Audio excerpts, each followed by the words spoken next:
Je vais essayer de tenir le temps malgré tout. Et alors, voilà. Moi, ça m'aide, hein, mais ne lisez pas trop parce que vous allez vous perdre. De toute manière, vous aurez accès au PowerPoint après. Encore une fois, peut-être rappeler qu'on essaie vraiment de faire un atelier qui est moins sur les régions en tant que telles que sur les territoires pour la pertinence de chacune des recherches par rapport aux territoires, qui soient ruraux ou urbains. Donc, les autres intervenants seront plutôt sur les zones urbaines qui mettent bien en évidence le rôle de l'habitation, puis tous les enjeux politiques. Mais parallèlement avec Nicolas et Nathalie, on fait une recherche sur les élus locaux qui nous montre que les territoires ne sont pas occupés naturellement, qu'il faut qu'il y ait une organisation. Donc, je vais essayer de rassembler deux communications qui avaient déjà été faites. Nicolas a beaucoup travaillé, donc j'ai essayé de constituer une toute petite partie du matériau sur un sondage sur ce que les élus locaux pensent de leurs compétences et de leurs priorités. Peut-être je vais commencer par présenter un petit peu la réflexion. Pourquoi est-ce que les élus locaux sont intéressants? Qu'est-ce que ça nous apprend sur leur mission? Qui peut être justement les nouvelles manières qu'on a de penser la mission de ce que fait un élu local et de montrer concrètement qu'il y a une variation territoriale qui montre que tous les territoires ne se valent pas. Donc, au départ, en fait, c'est un intérêt pour ce que fait un élu local. Comment qualifier l'activité professionnelle d'un élu? On peut parler de métier pour montrer qu'il y a une diversité de fonctions qu'il doit assumer. Justement, le travail, c'est cette capacité à relier différents espaces. Ça, c'est une approche qui s'intéresse donc à la professionnalisation des élus, avec dans l'idée que potentiellement, il passerait un truc sur les territoires, les élus n'auraient plus le même rôle que ce qu'ils avaient auparavant. Ça, c'est d'autant plus intéressant qu'il y a eu beaucoup de choses depuis une dizaine d'années. Martin qui nous en a parlé hier, on a eu une période très très dure à partir de 2015. Il y a beaucoup de choses qui ont été cassées. Il y a des choses qui reviennent. Là, le tout, c'est d'arriver à comprendre. Attention, elles reviennent à la faveur de certains acteurs qui étaient plus marginalisés avant. C'est-à-dire qu'il y a des gagnants, il y a des perdants. Bref, il y a une dynamique qui est en train de se produire. Pour ça, donc, c'est une enquête CRSH qu'on a lancée il y a un petit moment. On va bien finir par la finir un de ces jours. La pandémie, la suractivité qu'on a tous, insister sur le fait que Abigail a été vraiment essentielle pour l'organisation de l'enquête. Et puis, tous les assistants de recherche, est-ce qu'il y en a parmi vous qui n'ont pas participé à cette enquête? Je ne sais pas. Donc, là, il y a eu plein d'étudiants qui ont contribué, pas forcément à les parties les plus stimulantes, mais alors ça a été un travail, lorsqu'il a fallu joindre les différents élus, un gros travail qui a été fait, donc, qui sont pas remerciés, notamment Muriel, qui est en ligne. Donc, encore une fois, une enquête collective parmi nous. Aussi, un lien avec Bruno Paradis, donc, qui est le préfet de la MRC de la Métis, qui a vraiment accepté de participer à cette enquête, avec dans l'idée que il se passait sans doute des choses avec une nouvelle génération d'élus. Donc, il y avait une élue locale qui n'est plus seulement locale maintenant. Donc, on a vraiment essayé de formaliser un certain nombre d'hypothèses et on va voir si, une fois que l'enquête va être achevée, est-ce qu'on peut intéresser le milieu. On avait parlé de faire un retour. L'idée, c'était vraiment de mettre en valeur les élus locaux, donc globalement, qui ont une image assez brouillée. En gros, ça n'intéresse pas grand monde dans la grande presse, et c'est vraiment dommage parce qu'il y a tout un travail de tissage de liens au quotidien qu'on essaie de mettre en valeur. Donc, pourquoi est-ce que ça n'intéresse pas les gens? Parce que les municipalités sont un peu le maillon faible. Dans la réflexion politique, tout le monde s'intéresse au fédéralisme, s'intéresse beaucoup à la province, bien sûr, mais ce qu'il y a en dessous, ça intéresse moins. Les élus, en tant que tels, ce n'est pas le plus sexy. On veut s'intéresser aux municipalités, pourquoi pas. On va regarder, par exemple, le développement social, le développement communautaire, etc. Mais lorsqu'on regarde les municipalités, on regarde souvent autre chose que les élus. Parmi les élus qui sont examinés, c'est d'abord les élus des grandes villes, parce que ça correspond à la manière dont on pense la politique de manière légitime, notamment au fédéral. Est-il de dire que les petits élus de petites municipalités périphériques intéressent encore moins? C'est d'autant plus intéressant que sans doute qu'il y a une manière de faire de la politique qui est différente dans les petites communautés de ce qu'on peut trouver dans les grandes villes. Ça ne veut pas dire que c'est pas parce qu'on ne respecte pas la manière de faire la politique dans les grandes villes, la manière la plus légitime, qu'on ne fait pas de politique. Donc il y a sans doute une vision un petit peu dépolitisée d'une activité qui pourtant est très politique. Donc, ça veut dire qu'il faut revenir un petit peu sur qu'est-ce que la politique, comment faire, que font les élus. Là, je passe vite parce que je pense que c'est une notion qu'on a tous en tête. Le notable, c'est le repoussoir. C'est le vieil élu qui faisait de la politique à l'ancienne, etc., etc. On est passé au-delà, mais ce qui nous rappelle que, attention, on parle quand même de gens qui ont la capacité à se faire reconnaître dans leur communauté. Donc, ce sont des gens qui sont notables, donc, auprès desquels on ne peut pas passer. D'autre part, ce sont des gens notables qui font un métier particulier. Donc là, on revient sur cette idée qu'être un élu, c'est maîtriser différentes compétences qui te permettent de relier les points dans une communauté. Donc il y a vraiment un rôle de médiation entre les champs. Ça, c'est une notion qui a été très, très utilisée pour montrer que notamment, il maîtrise une partie de la communication, il maîtrise aussi une partie de la vie communautaire, il maîtrise aussi beaucoup de rapports avec l'extérieur. Mais il y a aussi d'autres dimensions qui sont mieux prises en compte par la notion de professionnalisation, notamment montre que même les élus locaux, plutôt les élus même locaux, sont des gens qui ne travaillent pas tout seuls. Il y a vraiment tout un leadership collectif qui doit absolument être assumé. C'est quelque chose qu'on a retrouvé beaucoup de quand tu es un maire d'une petite municipalité, il vaut mieux s'entendre avec un secrétaire général de la municipalité, sinon c'est compliqué. C'est très, très compliqué parce qu'elle s'entend bien avec les autres. Donc ça veut dire que l'élu, par définition, il participe à un jeu collectif. Et c'est donc pour essayer de mettre en évidence cette dimension très, très politique, qu'on a essayé de partir sur la notion de travail politique en partant du principe que faire une action sur un territoire, c'est créer de l'action légitime qui s'occupe de problèmes qui sont problématisés et de trouver des solutions par rapport à ces problèmes. En gros, qui, pourquoi, comment. C'est vraiment d'arriver à remplir ces différentes dimensions à propos des différents dossiers. Donc, voilà. Donc, il faut avoir une approche générale. Peut-être 3 points parce que je n'aurai pas trop le temps d'en parler après. Parmi les fonctions qu'on met souvent en évidence, c'est le rôle de l'élu incarnant sa communauté, la représentant, etc. Ça va être intéressant. C'est ce travail de liaison. Là où c'est un peu frustrant, c'est qu'on fait comme si les élus étaient des animateurs communautaires. Ils font ça, ils ont un rôle d'animation dans la communauté, mais ils ont aussi un rôle de liaison verticale, notamment pour avoir des ailes, des hôpitaux, pour essayer de faire en sorte qu'il y ait une politique publique qui soit appliquée, etc. Il y a un vrai travail de liaison entre les espaces. Il y a aussi tout un travail interne entre le conseil municipal, la municipalité, les bureaucrates, etc. Donc il y a toute une complexité du travail qu'on a commencé à explorer. On aura, donc là, je n'aurai pas le temps d'en parler, mais on aura en particulier toute une dimension sur comment sont les élus dans la région, en partant du principe que les élus du Bas-Saint-Laurent sont plutôt des élus qui savent faire une traduction de l'action collective, donc ce sont des élus particulièrement intéressants. Par contre, là-dessus, je suis très, très modeste, ça va être au niveau régional. On va aussi faire une dimension, donc une enquête plus monographique qu'on est en train de faire, qu'on aurait dû commencer, on aurait dû finir il y a bien longtemps, autour d'une petite municipalité donc, de Rimouski, en partant du principe que précisément, il y a une manière de faire de la politique dans les petites municipalités qui est différente de ce dont on parle toujours dans les grands.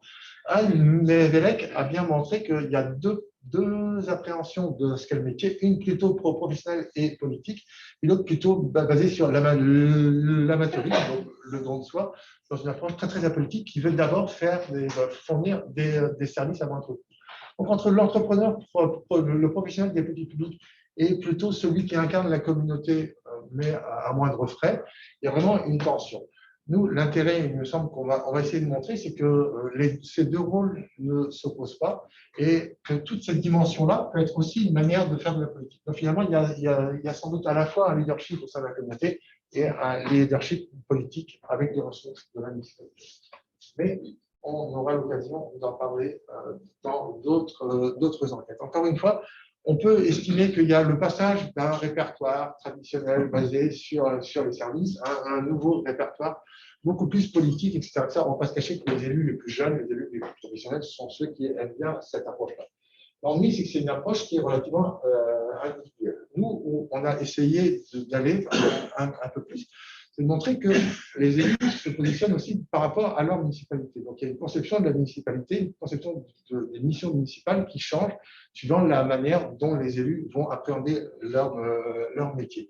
L'hypothèse qu'on a tous en tête, on espère arriver à la nourrir un de ces jours, c'est de montrer qu'on passe d'un vieux répertoire plutôt centré sur le développement au sens le plus strict, le plus économique, l'aménagement tirant un petit peu vers le développement autour des enjeux économiques, vers une approche beaucoup plus large où on va essayer de construire un milieu de vie complet. Là, on commence à parler de recentrage sur le développement social, sur tout ce qui fait qu'une communauté est en santé. Donc, c'est finalement montrer qu'on part d'un noyau historique, mais qui est de moins en moins suffisant pour comprendre. Le c'est qu'une fois qu'on a dit ça, on se rend compte que dans la réalité, c'est quand même beaucoup plus modeste, et on aura peut-être l'occasion d'en reparler. En tout cas, l'hypothèse, et c'est là que je voulais en venir, n'hésitez pas à me dire combien de temps. Nous, puis là-dessus, on aura l'occasion encore une fois d'en parler, je pense, à la fin, c'est de dire que nous, ce qui nous intéresse, ce n'est pas tant le métier des élus locaux que la variation territoriale de ce métier. C'est-à-dire, les élus incarnent les territoires, mais les élus sont aussi le reflet de ce territoire. Donc, l'hypothèse, qui n'est pas une hypothèse totalement déconnectée de la littérature, c'est que généralement, effectivement, on se rend compte qu'il y a assez peu d'une transformation de ce métier historique. On se retrouve avec une approche qui est finalement assez organique de la structure politique. Ça, c'est vrai en général. Donc, ça veut dire aussi que dans une ruralité qui est en crise, il faudrait être fou pour penser que les gens vont se lever le lendemain avec plein de nouvelles idées, etc. Bref, on essaie globalement de faire face à la crise et c'est déjà énormément de travail. Par contre, ça concerne qu'une partie de la ruralité et on se rend compte qu'il y a d'autres dynamiques dans certains espaces qui sont radicalement différentes. Donc, on a en particulier ce sentiment, puis là je pense que notre enquête va vraiment dans ce sens-là, qu'il y a une approche du métier d'élu local dans la ruralité qui est assez traditionnelle, par contre avec des points où il se passe tellement de choses que cette conception ne tient plus. Donc, on a une transition qui peut être très forte, très forte, mais dans des lieux particuliers.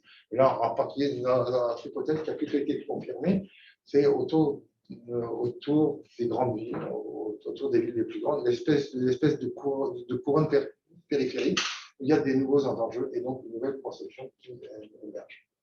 Donc finalement, on passerait d'une conception classique à une conception nouvelle, mais seulement dans certains territoires où les besoins sont de plus en plus criants. Donc c'est là-dessus, donc si vous avez des questions, vous les posez à Nico et pas à moi. Là, on va parler maintenant sur la dimension quantitative. Il me reste combien de temps? Une dizaine de minutes. Bon, alors, donc il va y avoir trois enquêtes, trois dimensions. Une pour comprendre ce qu'est le métier d'élu dans le Bas-Saint-Laurent, en interrogeant un petit peu les élus les plus importants. Forcément, on va avoir les élus les plus animés, ceux qui ont le discours le plus articulé. Plutôt une monographie autour de Saint-Louis pour voir comment ça se passe concrètement sur un territoire, pour nous montrer qu'il y a des enjeux qui sont spécifiques à certains espaces. Puis là, on va essayer de voir si nouveaux enjeux, nouveaux espaces, est-ce qu'on a l'éruption d'un nouveau type de personnel, une nouvelle conception du métier. On peut déjà, les hypothèses montrent que c'est nuancé. Donc, ça veut dire qu'il y a quand même la conception traditionnelle qui reste très importante. Et donc, la troisième dimension dont je vais vous parler aujourd'hui, c'est plutôt la dimension quantitative. Là, on a fait un truc assez original. Là. Donc, encore une fois, merci à ceux qui ont les compétences, puis merci à ceux qui ont beaucoup travaillé pour téléphoner à tout le monde, trouver les gens. Ça a été un travail d'enfer. Donc, encore une fois, c'est très frustrant de constater le temps qu'on a passé pour préparer ça, puis la rapidité sur laquelle on va être obligé de passer sur une carte ou un schéma. Donc, c'est des dizaines d'heures de travail au moins. Donc, c'est vraiment une enquête quantitative. On a essayé de voir ce que les élus locaux pensaient de leur propre activité. Donc là, ce dont je vais vous parler aujourd'hui beaucoup, c'est les missions par rapport à leurs moyens. Quelles sont les priorités pour leurs élus? Pas les priorités dans l'absolu, c'est en fonction de leurs ressources limitées. Donc, on va essayer de voir un petit peu comment les élus pensent leur métier, avec l'hypothèse précisément, c'est que le Bas-Saint-Laurent, c'est des territoires différents, donc des métiers qui devraient avoir des variations. Donc, deux entrées. Je vais commencer par présenter le territoire très vite. Donc, 114 maires en théorie, près de 700 conseillers municipaux. Donc, le nombre total de la population qu'on cherchait à mesurer. Donc, on vous disait qu'il y a eu un gros travail de rassemblement d'informations. Ça a été assez spectaculaire. Donc, finalement, ça nous a donné d'abord la nécessité à propos de quoi est-ce qu'on va leur parler. Donc, en gros, on veut comprendre ce que les élus pensent de leur territoire et de ce que leur territoire impose aussi à ces élus. Donc, on a mobilisé donc, les indices de défavorisation.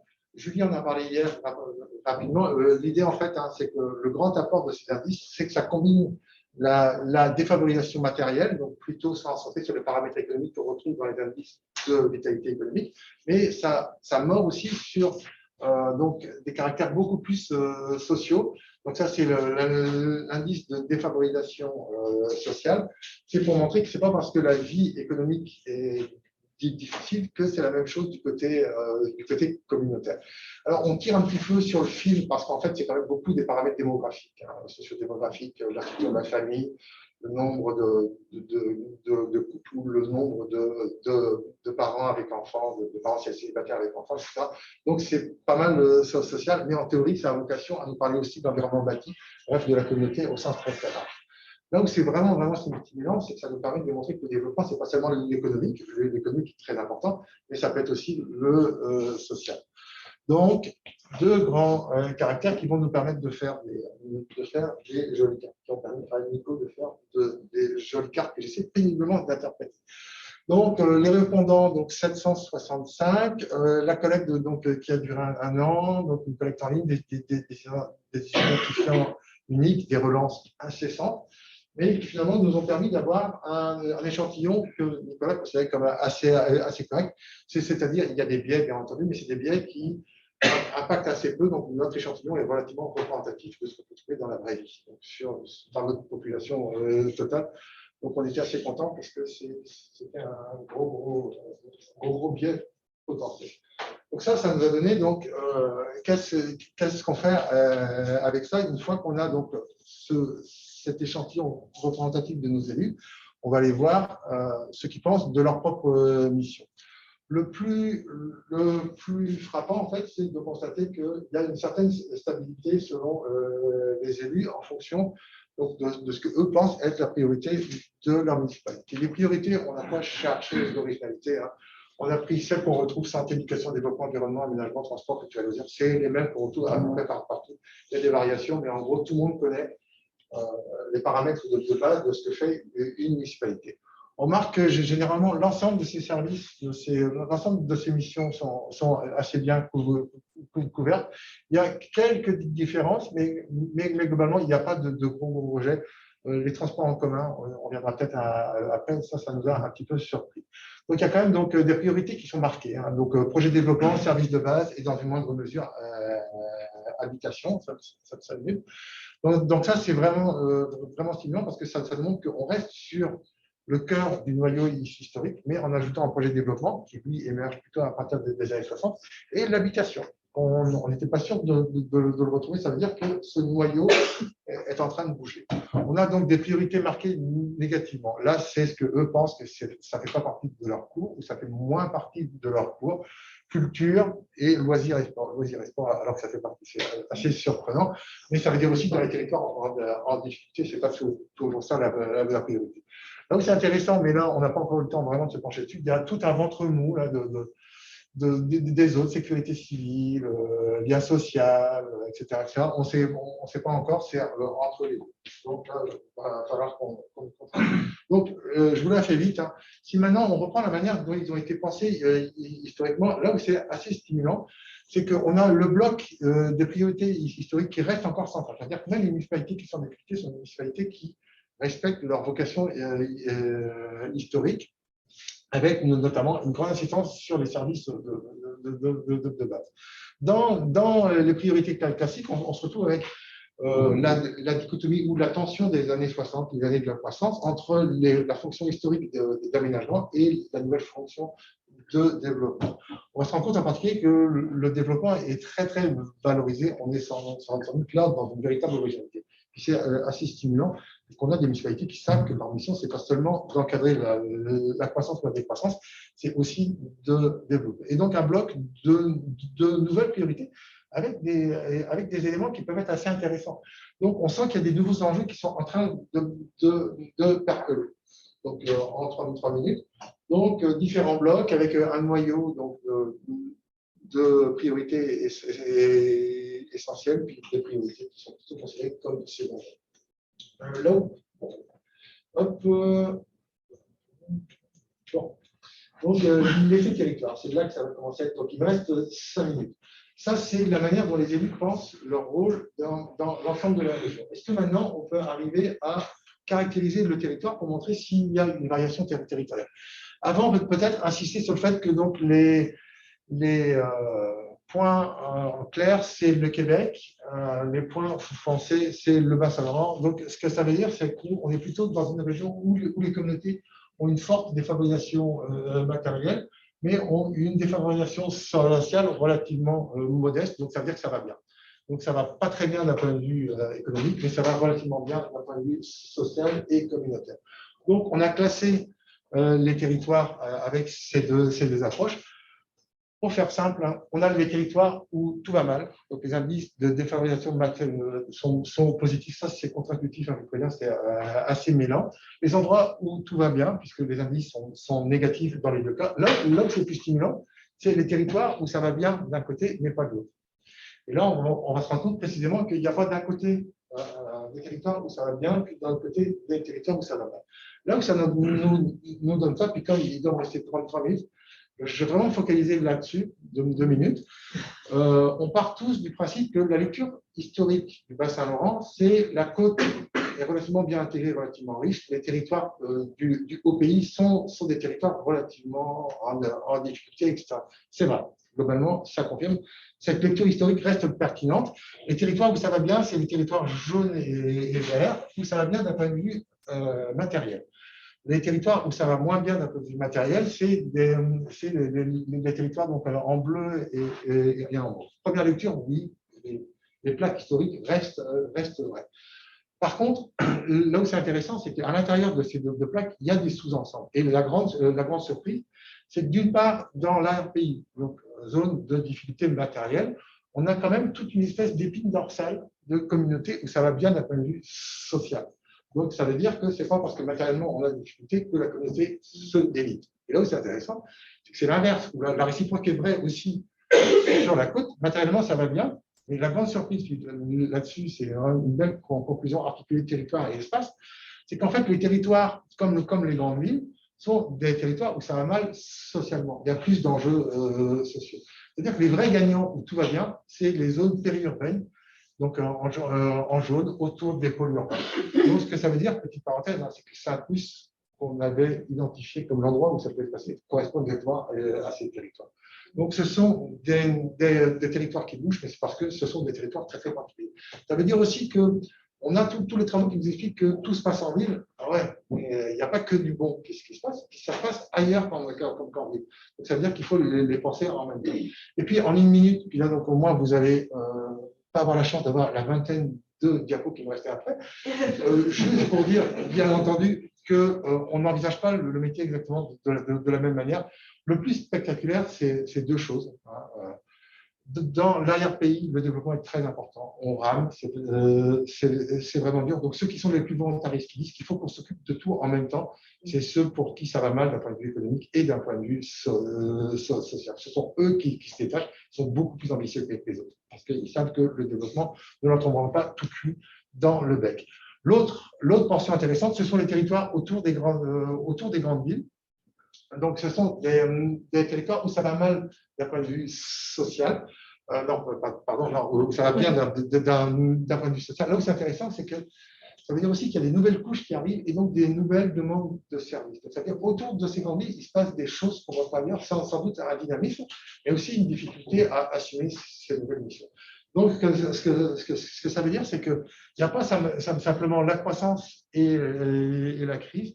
On a une variation territoriale de la perception des élus locaux parce qu'on n'a pas les mêmes espaces, pas les mêmes enjeux et sans doute pas les mêmes défis communautaires. C'est d'arriver à essayer d'articuler les deux, qui nous paraît, et j'achève avec ça, on n'est pas du tout dans les approches qu'on voit dans les grandes villes, avec des équipes municipales moindres, moins de politisation, plus grande politisation.